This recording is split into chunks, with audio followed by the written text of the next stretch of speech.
Sıradaki konuşmacımız T-Systems International GmbH'de Open Telekom Cloud için Kıdemli Bulut Mimarı ve ekosistem ürün sahibi Nils Magnus olacak. Nils Magnus, güvenlik yönetimi, mühendislik ve bulut altyapısı alanlarında 25 yılı aşkın uzmanlığıyla bulut bilişim dünyasının önde gelen isimlerinden birisidir. Şu anda T-Systems International GmbH'de Open Telekom Cloud için Kıdemli Bulut Mimarı ve ekosistem ürün sahibi olarak hizmet veren Nils, teknolojik inovasyonun ön saflarına deneyimiyle katkıda bulunmaktadır. Nils yalnızca deneyimli bir profesyonel değil, aynı zamanda teknoloji endüstrisinde sürdürülebilir ve üstün çözümlerin tutkulu bir savunucusudur. Linux Magazin gibi saygın yayınlarda yazar, editör ve gazeteci olarak yaptığı kapsamlı katkılar, Özgür Yazılım Hareketi'ne aktif katılımı ve Açık Kaynak Kanepe adlı podcast'inin 2021'de piyasaya sürülmesiyle birleştiğinde açık kaynak geliştirme konusunda kararlılığını ortaya koymaktadır. Ek olarak Nils'in Linux Tech Derneği ve Alman Unix kullanıcı grubunda 25 yılı aşkın süredir organizatör olarak üstlendiği rol, onun teknoloji topluluğu içinde işbirliğini ve bilgi paylaşımını teşvik etme konusundaki kararlılığının altını çizmektedir. Berlin, Almanya'da yerleşik olan Magnus, açılış konuşmalarıyla uluslararası izleyicilere ilham vermeye devam etmekte ve sürekli gelişen bulut bilişim ve açık kaynak geliştirme ortamına ilişkin değerli bilgiler sunmaktadır. Şimdi konuşmalarını yapmak üzere Nils Magnus'u sahneye davet ediyorum.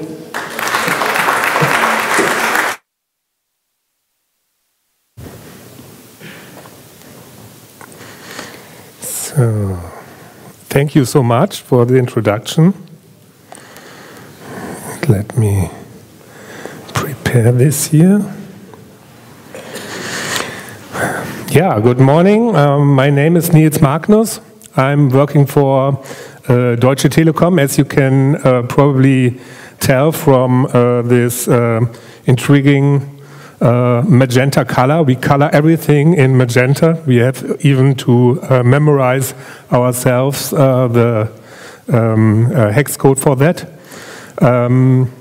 Yeah, I'm working for the Open Telekom Cloud, which is a part of it. And about the Open Telekom Cloud, I will tell you a story in 4 chapters of how we became the largest public cloud from Europe based on open source software. So, once again, please remember the color code. I work together, not alone, but with a great team. Those are some of my team members of the ecosystem squad.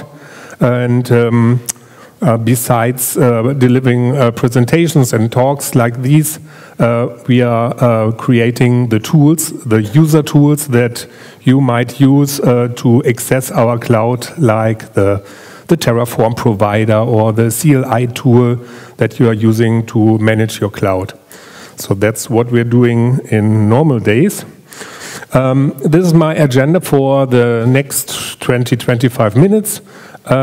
It's about cloud computing. You probably know a lot about this already. It's a little bit about modern software development and how does it relate to that. And it's a little bit about how to turn these ideas, this technology, into real technical solutions. That is a little bit about the Open Telekom Cloud itself. But please stop me if it becomes too much of a sales pitch, because that's not my intention here. I'm talking here about the ideas behind it. And I'm trying to close on a topic of freedom and community. Then I think that is what sets us apart in the OpenInfra community from more proprietary approaches. Okay, so let's start with cloud computing. How was cloud computing actually born?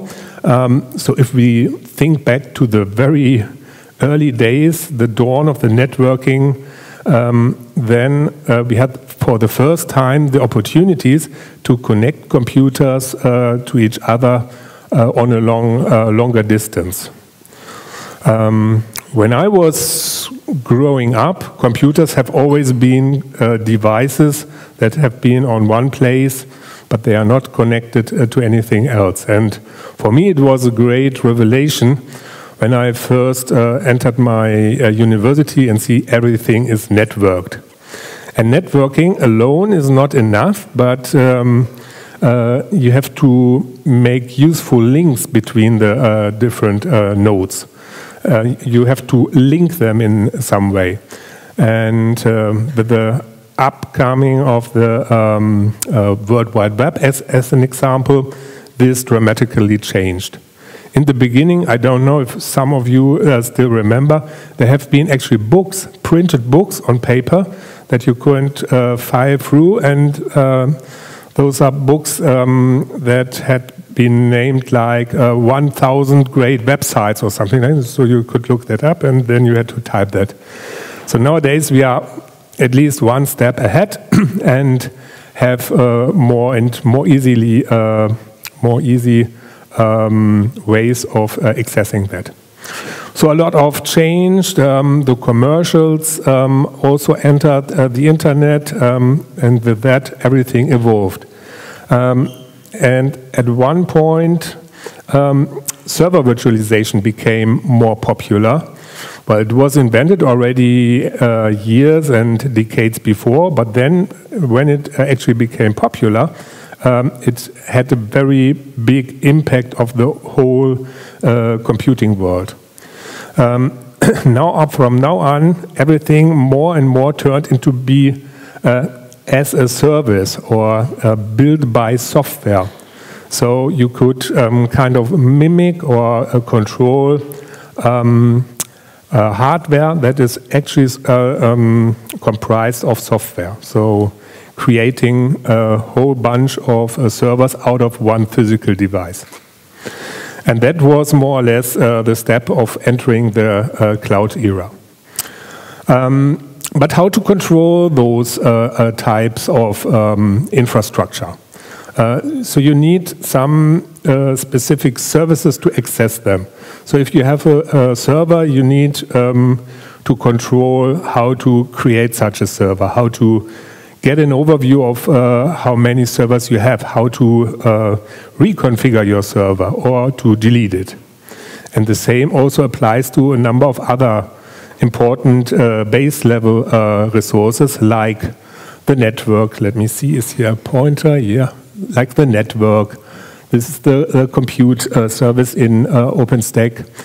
You have to identify users. You have to store either on block storage or on object storage. And you have to manage somehow your operating systems, like your Ubuntu or your Fedora or your OpenSUSE or whatsoever. Those are the core services and the absolute minimum you need to run a decent OpenStack installation. But what we see actually today in a typical setup, I put on here something from my own company, is something like this. This is more than 50 services dealing with many different situations and use cases of cloud computing, and this is what we are talking about today about. So I won't read them all here, but as you can see, we can do some computations here in different levels. We deal with containers, with different types of storage, lots of different databases. Very important are security services, protecting your workloads, several management stuff, analysis, and that became ever more important, as we've heard today already, are, for example, AI workloads or big data processing as well. And of course, scientific computing, not to forget. With all those many and different services upcoming, we've also seen the rise of the hyperscalers. The hyperscalers took their early chance to grow to a great degree, and by that they dominated the cloud market pretty quickly. This is the situation that we see today. There's actually, well, take it or give it, depending on how you count, 1, 2, 3, 4, 5 American ones, and then there are maybe 1, 2, 3 another huge Chinese companies, and all those together, they have a dramatic market share on the cloud computing market. While this is sometimes convenient, this is also a little bit dangerous because we are too much depending by that on single vendors. Now entering OpenStack on this stage, it is much more resilient to have something that you can control yourself. And that is the main story of OpenStack, having control, having trust, and having access to the technology.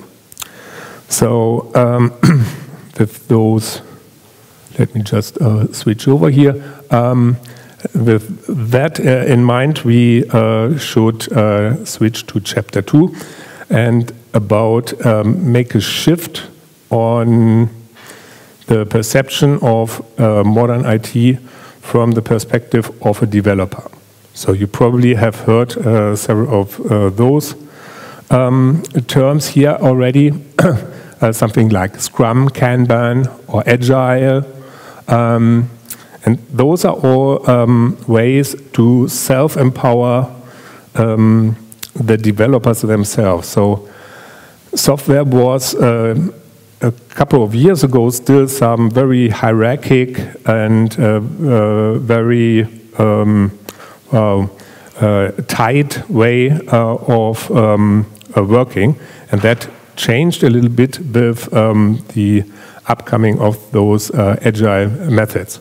It's kind of returning the control into the hands of the experts who actually know what they're doing, who have to do the actual coding, and that is what I like to describe this overall movement.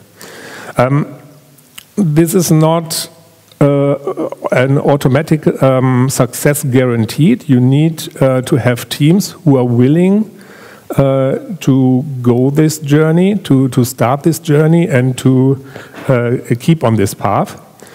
And one important thing here is that you automate everything as much as possible of your daily tasks.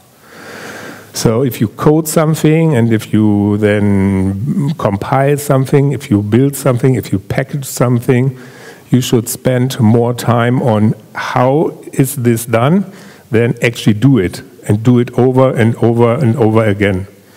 So that's why automation is so important.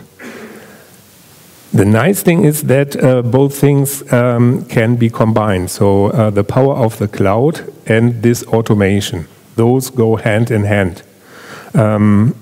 With tools like principles like infrastructure as code, like with Terraform or Ansible or other tooling like that, this is pretty easy, and you just describe what you want to do, and everything else is done automatically by the power of the cloud itself.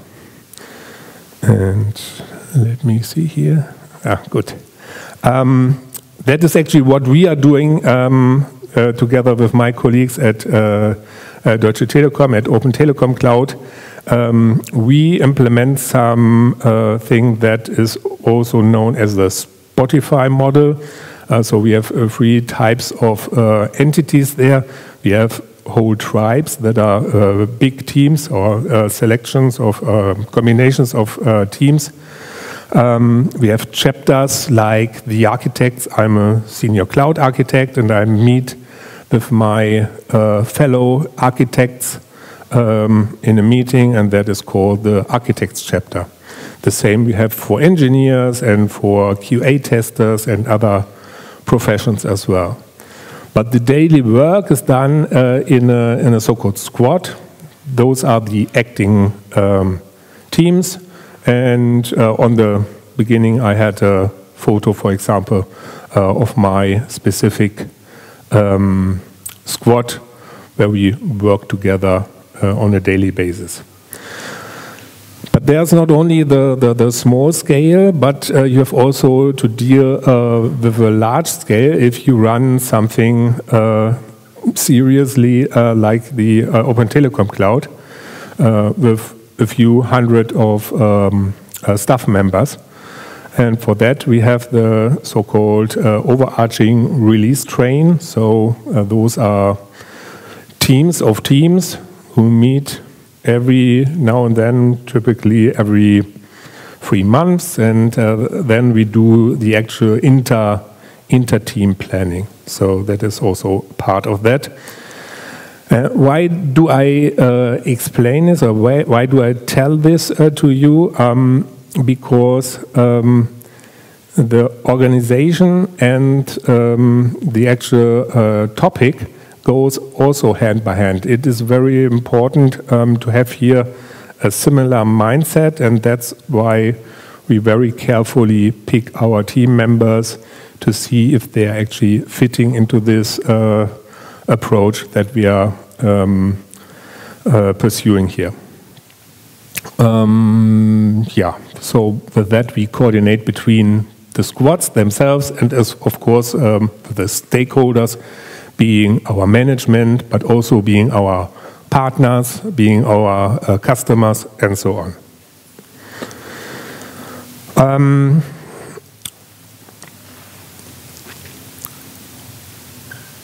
Let me see. Okay.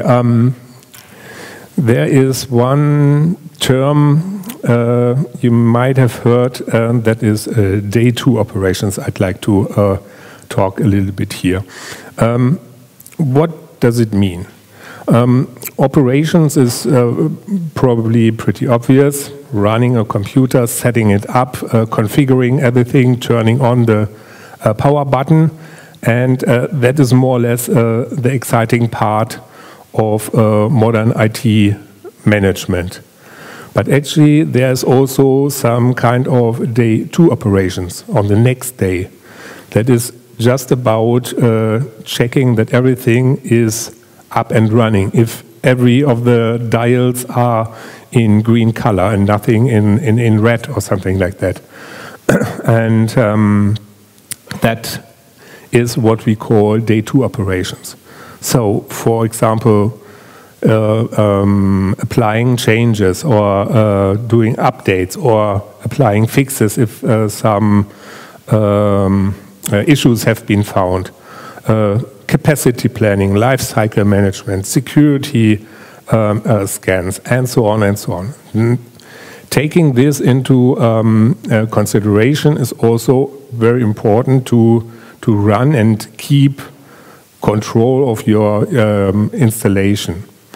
And that's why I mentioned it here. Going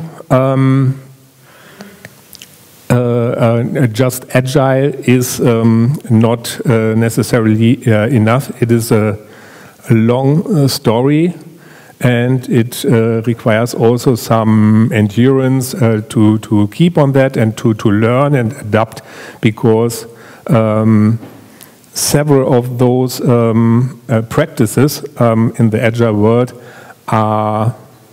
have to be exercised to be and to become familiar with it.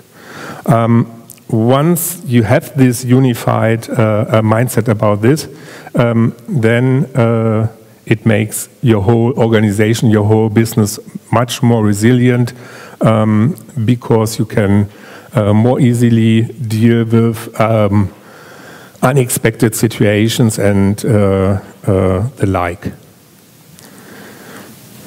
Let's move to chapter 3 about the Open Telecom Cloud itself. I will provide you some numbers and figures, and so that you get an overview of how we run our business there. Let me start with a short history. In 2010, more or less, OpenStack was born, and the foundation was founded as a caretaker of everything. And from 2012, so pretty early, we started at Deutsche Telekom with our first small experiments. So we tried out this fancy new technology to set up some test cases. We tried it as an IoT platform for some devices that we started. We use it as a marketplace and so on. But as we always started with a too small scale, those projects have been successful by itself, but they did not get the necessary attention overall. And that changed when we decided in 2015 to go really big and to become one of the most important European service providers in cloud computing.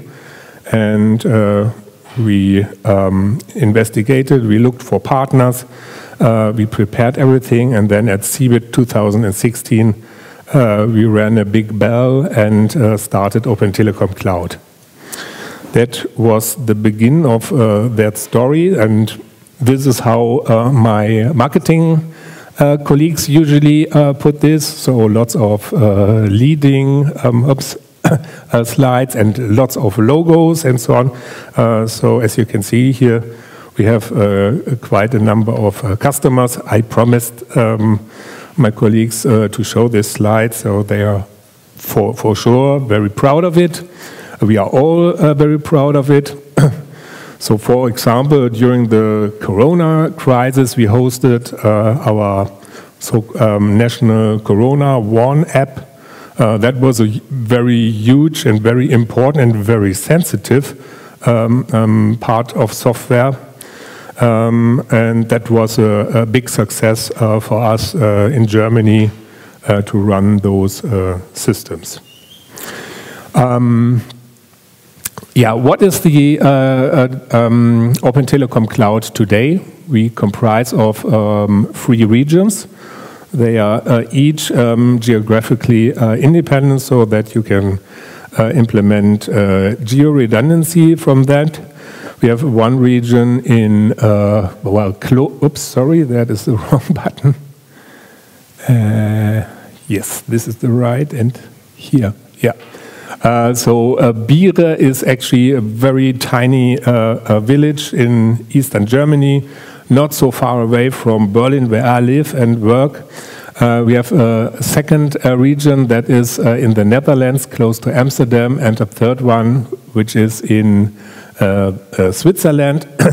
The Swiss region is a community cloud that is not open for everyone, but you have to apply for that. But the other ones are two open region, each comprising of 3 availability zones. So with the measures and the methods of the OpenStack services, you can achieve full redundancy for that. And with that, you can also achieve very high SLA numbers for that. So we guarantee 99.95 service availability over the month.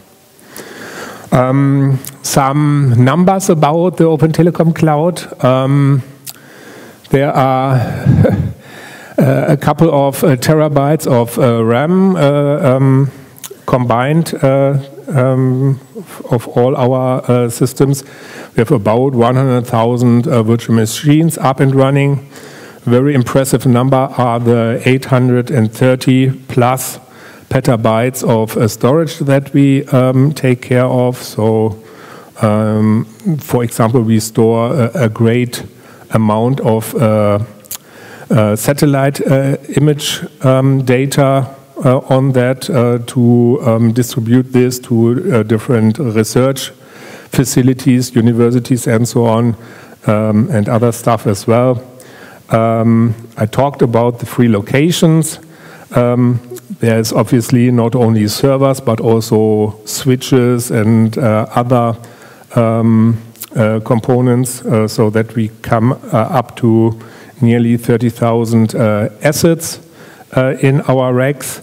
It's about 6,000 square meters of floor space that we cover in our tier-free databases, and they are all packed into 3,500 racks, take it or give it. The colleagues are adding more and more stuff to that, more or less on a daily basis, or on a weekly basis, to be more precise. At the moment, we are at 718,000 virtual CPU cores, and we are working hard on the 1 million and hope to reach that pretty soon. So that gives you a rough idea of the size of the Open Telecom Cloud. And now I'd like to talk a little bit on how to deal with that, not only from a technology perspective, but also from a trust perspective. You probably have heard about the concept of shared responsibility. That means that we as cloud service providers and you as potential customers work hand in hand together collaboratively. That means, for example, that we provide the means of protecting your workloads as good as possible. Probably even more secure than in your own server rooms, in your own server closets and so on. Do you actually have some fire protection measures in your server room, or do you have some aggregates that can keep power for several days if need be? Do you have all the maintenance personnel at hand that is able in a crisis situation to take over and to reshift your workloads from one part to the other? That is something that we are providing, and of course all other cloud service providers as well. This combination offers those powerful, effective services and tools. Yeah, that's what I listed here already. But claiming to have something like that is one thing, and proving it is something else. That's why we spend a fair amount of time and effort to actually getting certified on that. And this is just a selection of the different types of certifications that you can get. So, for example, in the first row, there's a number of industry-specific certifications. So the first two are about German law, for example. So we have specific requirements for German lawyers, how they have to deal with their files and data and so on. And, for example, Open Telecom Cloud is compliant to that. The same applies to some financial organizations or to the automotive industry, which is about the BaFin and the TISAX.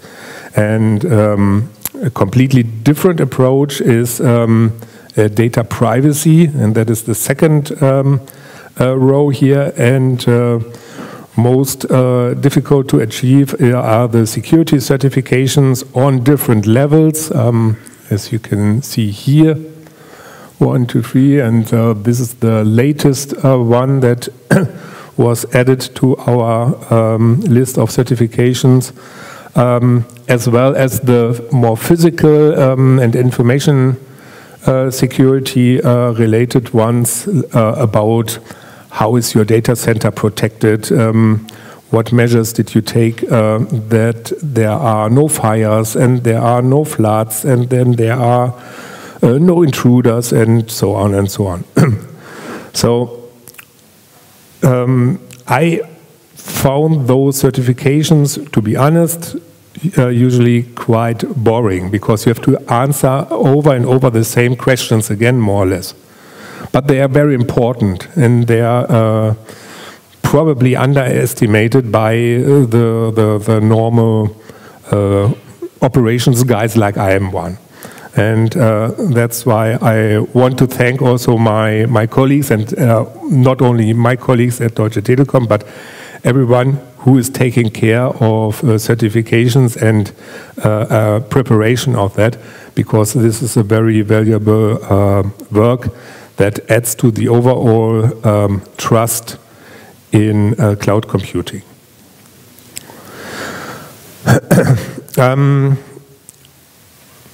Why did we start this in the first place? We started this in the first place since I told you about the story about the hyperscalers. And there was something missing for us in Europe, and that was a real alternative. An alternative that is also complying to especially data privacy laws, the GDPR.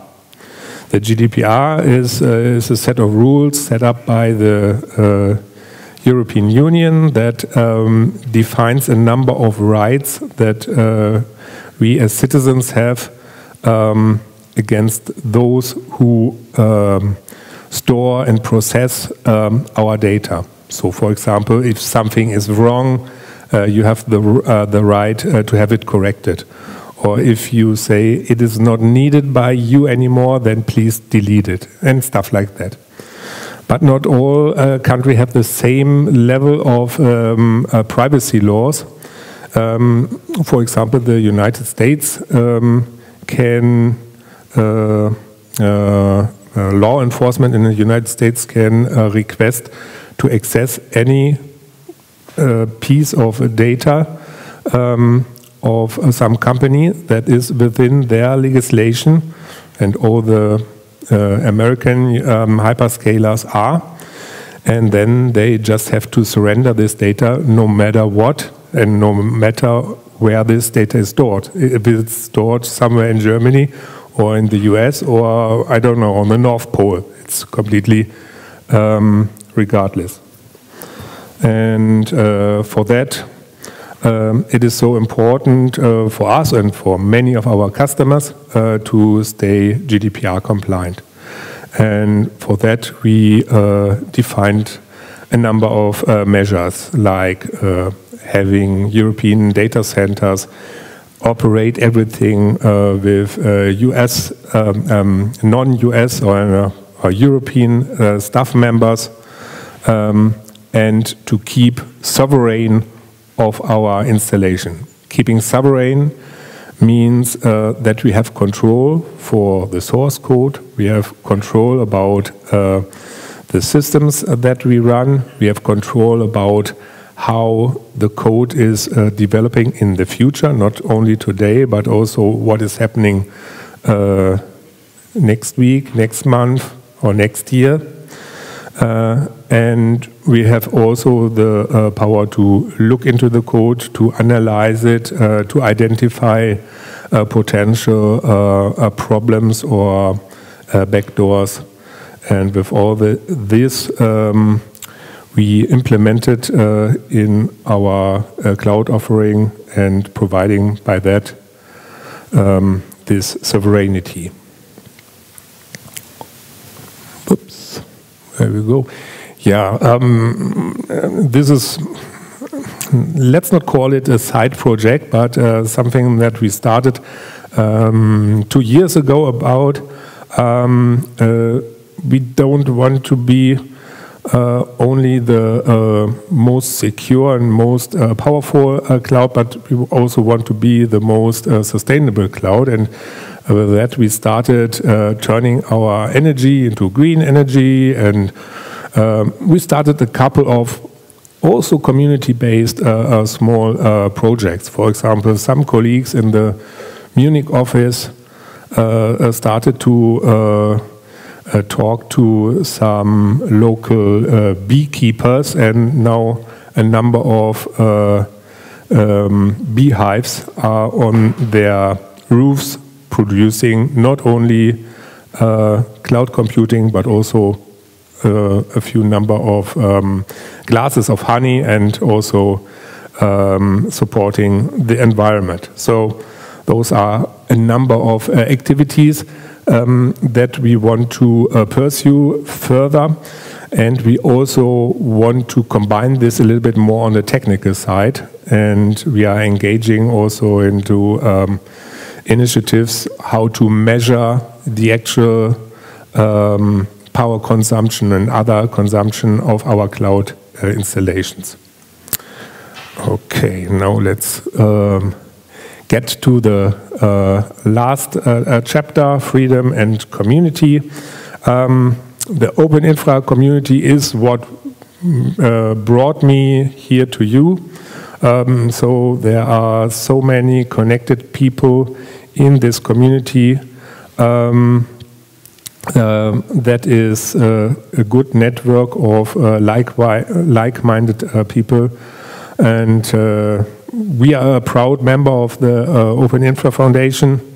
As a gold member, we are serving, for example, on the board of directors, and I'm participating in the organization of several of the regional meetups and OpenInfra Day. So I just came here from the German one. I'm going over next week to Hungary, for example, organizing one. But we have also a number of developers in the project, serving as project leads or committers, core committers, and so on. So that is an important part of our work. For us, it's also about communication. So talking face to face is very important, but sometimes it's also a good combination with some video calls as well. So it's a combination that is key here. Yeah, let's skip here, and I talked already about the holistic open source approach. What means holistic here? Holistic means that we do everything that we develop in the open, and in the open from starting from day one. So we are not holding something back, and maybe we will release this sometimes, but we start it in the open and we keep it in the open. That is this important approach. And open source participation means also that we have all those people, as I just mentioned. We have also several repositories about this, not only this GitHub one, but of course also some data in OpenDev. And we are actively contributing on the Terraform, Ansible, Golang, and Python bindings, for example. The SDKs are heavily supported by our team members, and we are working on latest updates on the APIs, becoming a little bit more open API compatible, and had a lot of discussion about this last week on the in the Berlin meetup, and stuff like that. Yeah, those are just listed here: contributions, collaborations. Yeah, Rancher Vault, some Kubernetes, some smaller Kubernetes additions are also part of that. So let's wrap up everything. Cloud computing is here to stay, because it's the base layer for several future activities and future developments. There is no alternative to modern software development like Agile, Scrum, and so on. and turning technology into technical solutions is important, because otherwise it stays just theoretical. So all the ideas are so powerful that they are worth to be converted into real technical solutions. And having all this in a strong community is very rewarding, makes fun to work with, and is just a great pleasure, as was my presentation here for you. And I wish you a great and successful conference. Thank you. Okay. Good.